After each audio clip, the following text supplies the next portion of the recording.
the latest in a series of threats against schools across the country over the past month. THV11's Jade Jackson is live outside Philander Smith College. One of those schools targeted. Jade, what impact did this have on classes today?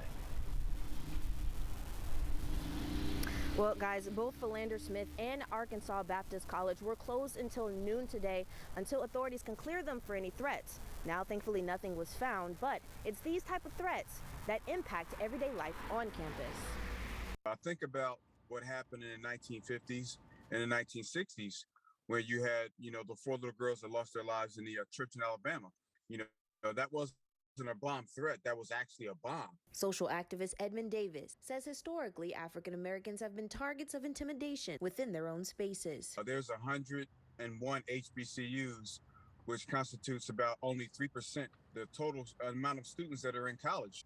I think this year alone, and getting back into last semester, we've had about 30% of all HBCUs under this siege, under this attack. Last night at about 1:30, our communication center received a bomb threat for 2 of the local schools, 2 of the local colleges in Little Rock. Philander Smith College and Arkansas Baptist College, both targeted in this national wave of threats. With the joint investigation with the Little Rock Police Department and the Fire Department, we were able to clear those facilities of any threats. According to a report from Little Rock PD, a man called into police communications saying he was a neo-Nazi who set explosive charges at Philander Smith and another school nearby that police believed was Arkansas Baptist. The man also claimed there was a vehicle bomb in a white van at Shorter College in North Little Rock. Because the suspect called in on a non-emergency line, they were unable to ping the location of his call. We are very grateful that the city of North Little Rock, the police department, and the FBI were very proactive and responsive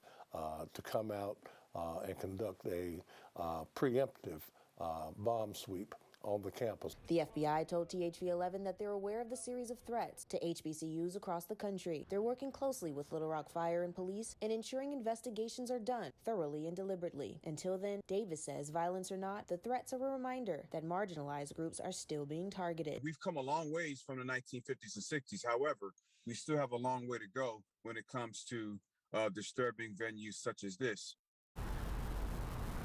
Now, Philander Smith and Arkansas Baptist couldn't be reached for comment, and if you remember, even UAPB received a bomb threat last month. Now, the FBI is looking into all of these cases across the country, and thankfully, nobody's been hurt. Reporting live out here in Little Rock, Jade Jackson, THV11 News.